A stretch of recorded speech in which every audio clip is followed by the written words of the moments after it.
Kerala style கிளிமீன் குழம்பு எப்படி செய்கிறதுன்னு சொல்லி பார்க்கலாம். ஒரு நெல்லிக்காய் சைஸ் புளியை வந்து கரைச்சி வடிகட்டி எடுத்துக்கோங்க. சீக்கிரம் கரையிறதுக்காக உப்பு வந்து சேர்த்துக்கிறேன். நம்ம வடித்த புளி தண்ணியை வந்து சேர்த்துட்டு 9 ஸ்பூன் மிளகாத்தூள் வந்து சேர்த்துக்கோங்க. 4 சொம்பு தண்ணி சேர்த்துக்கோங்க. 1 ஸ்பூன் மஞ்சத்தூள் சேர்த்துக்கோங்க. தேவையான அளவு உப்பு காரம் எல்லாம் கரெக்டாக இருக்கான்னு சொல்லிட்டு கலந்துட்டு செக் பண்ணி பார்த்துக்கோங்க.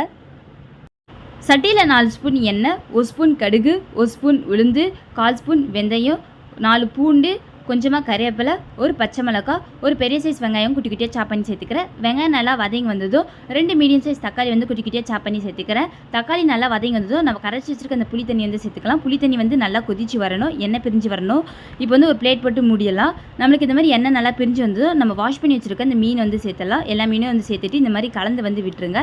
ஒரு கொதி வந்ததும் நம்ம வந்து ஆஃப் பண்ணிடலாம். பாருங்கள், இந்த மாதிரி ஒரு கொதி வந்தாவே போதும். அதுக்கப்புறம் மல்லி வந்து தூவிட்டு நம்ம ஸ்டவ் வந்து ஆஃப் பண்ணிடலாம். இவ்வளோதாங்க நம்மளோட கிளிமீன் குழம்பு வந்து ரெடி ஆயிடுச்சு. இந்த வீடியோ பிடிச்சிருந்தா லைக் பண்ணுங்கள், ஷேர் பண்ணுங்கள், சப்ஸ்கிரைப் பண்ணுங்கள். தேங்க்ஸ் ஃபார் வாட்சிங்.